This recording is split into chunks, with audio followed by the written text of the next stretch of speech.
போன வீடியோவில் இந்த பனையபுரம் பனங்காட்டீஸ்வரர் கோவில் எங்கே அமைஞ்சிருக்கு, எப்படி இந்த கோவிலுக்கு வரணும் அப்படின்றத பற்றி பார்த்தோம். இந்த வீடியோவில் இந்த கோவிலினுடைய சிறப்பு என்னன்றதை பார்க்கலாங்க. இந்த கோவில் உள்ள நுழைஞ்சதும் நம்மளை ஒரு 4 நிலை ராஜகோபுரம் நம்மளை வரவேற்குதுங்க. இந்த கோவிலானது 1300 ஆண்டுகள் பழமையான கோவில்னு இந்த கோவிலில் கிடைத்த கல்வெட்டுகள் மூலம் அறியப்படுதுங்க. இந்த கோவிலானது சோழர்கள் காலத்துல கட்டப்பட்டிருக்கலாம் அப்படின்றதுக்கான சான்றுகளும் அந்த கல்வெட்டுல கண்டுபிடிச்சிருக்காங்க. இந்த ஊருக்கு புராண பெயர் பறவைபுரம் அப்படின்றது இருந்திருக்குங்க. அது காலப்போக்குல மருவி பனையபுரம் மாதிரி இருக்கு அப்படின்ற மாதிரி சொல்லப்படுது. இந்த ஊர்ல இருந்த பறவை நங்கை அப்படின்றவங்க மேல முதலாம் ராஜேந்திர சோழன் காதல் கொண்டதனாலையும் அவள் பெயரால இந்த கோவிலுக்கு பல்வேறு கொடைகளையும் பல தான தர்மங்களையும் வழங்கியிருக்காரு.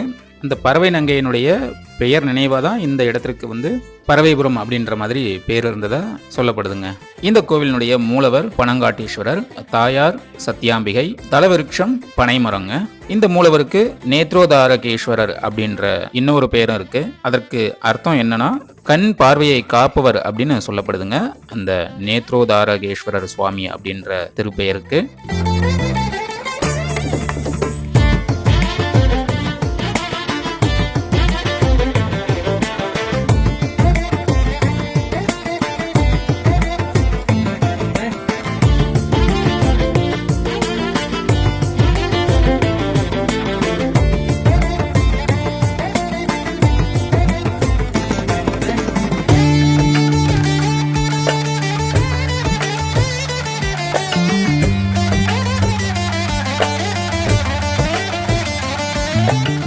இது வரைக்கும் நீங்கள் கோவிலினுடைய உட்பிரகாரத்தை பார்த்துருப்பீங்க.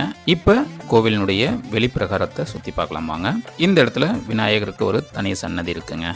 இதை தாண்டி அப்படியே நம்ம பின்னாடி போனோம் அப்படின்னா முருகருக்கான சன்னதி இந்த இடத்துல தனி கோவிலாக இருக்கு.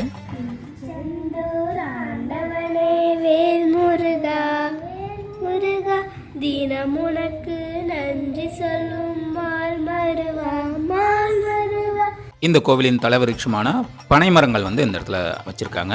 பனைமரம் தலவிருட்சமாக இருக்க கோவில் மொத்தம் 5 இருக்குங்க. அதில் ஒன்று தான் இந்த பனையபுரம் பனங்காட்டீஸ்வரர் கோவில். மீதி 4 எங்கெங்கே எந்தெந்த பகுதிகளில் இருக்குது அப்படின்றத தெரிஞ்சவங்க கமெண்ட்டில் சொல்லுங்கள். அடுத்த வீடியோவில் இந்த கோவில் பற்றின சிறப்பு என்ன அப்படின்றதெல்லாம் அடுத்த வீடியோவில் பார்க்கலாங்க. இந்த கோவில் பற்றின முழு தகவல் நீங்கள் தெரிஞ்சுக்கணும் அப்படின்னா நம்ம வில்லேஜ் ஊர்வலம் யூடியூப் சேனலில் முழு வீடியோ போட்டிருக்கோம். பயோவில் சேனலுடைய லிங்க் கொடுத்துருக்கேன். நம்ம சேனலில் போய்ட்டு பாருங்கள். பிடிச்சிருந்தா நம்ம சேனலுக்கு சப்ஸ்கிரைப் பண்ணி சப்போர்ட் பண்ணுங்கள். நன்றி மக்களே.